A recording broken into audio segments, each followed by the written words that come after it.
Hello, today I'm going to talk about writing a blog post or how to write a blog post.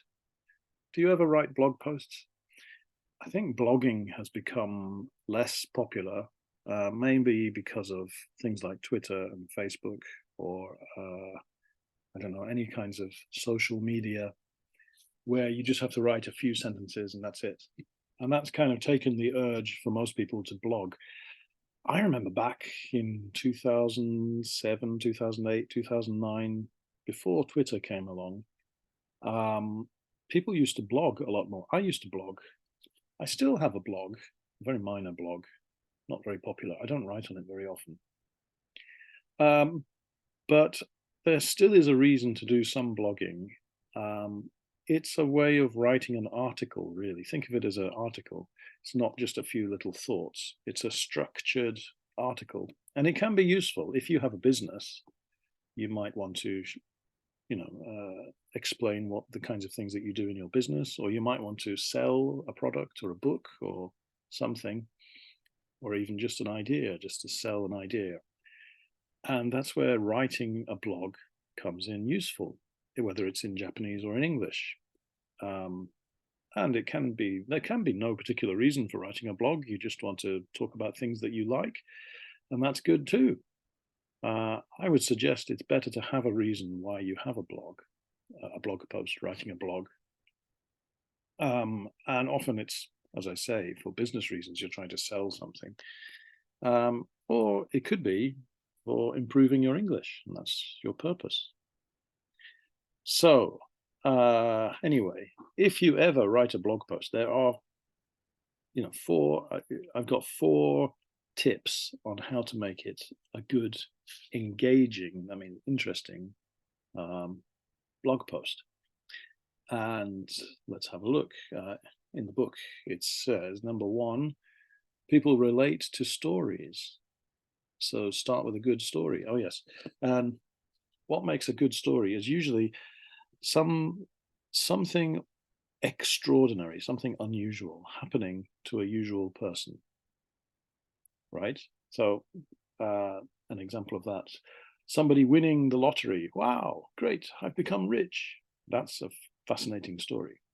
Or something ordinary happening to an unusual person, like a story about a movie star falling in love with an ordinary person. Those are strange examples, but getting a story that's of interest, that somehow engages, gets your attention, and you use the story as an example of what you're trying to prove in your blog post, right? And then number two, back up the story with something scientific or some evidence that proves the truth of the story. Like, oh, I don't know. I'm not sure. I'm not sure exactly. We'll come back to that. Come back to that. But anyway, and then number three, turn the story into a list of how-to steps. So like, oh, from this story, I can have 3 points that you can do. Do point one, do point two, do point three.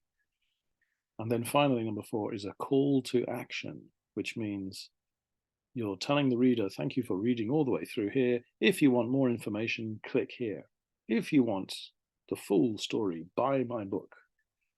Or, it's the further call to action, the further action that you should take. And if your blog post has those four elements, it will probably have a chance of being quite popular and will do something good for your business. Does that make sense? So I'm trying to think of an example. Let me think of an example. If I want to, let's say I want to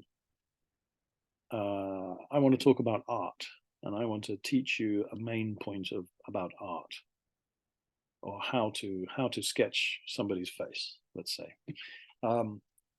I could start with a little story. Did you know I always wanted to be an artist? When I was a little kid, I saw a picture of Leonardo da Vinci's Mona Lisa, and I always wanted to do it. Okay, that's kind of an interesting story. An ordinary person who has an extraordinary dream wants to be Leonardo da Vinci. Back up the points with some data. Okay, I could say did you know the percentage of people who like to look at art is only 7%? Something like that. If we could increase that, we would have better artists. Turn the story into a list of bullet points. Okay, so then you'd say, okay, if you want to be a good artist, number 1, practice every day. Number 2, look at good art, like Leonardo da Vinci. Number 3, watch videos and read books. And then call to action would be, go to this website for further information, or click here and I will send you my new book on how to draw paintings, or click here for all my big pictures. So you can see, you can take those 4 elements and make an interesting and useful blog post that has a reason for it. Okay, that's my suggestions for writing a blog.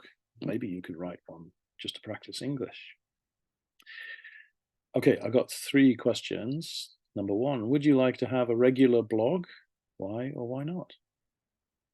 Number 2, have you ever left a comment after reading something online? And number 3, how would you react if you got negative comments online? If you can handle that, you can handle anything on blogging. Okay, thank you for listening and see you next time. Bye-bye.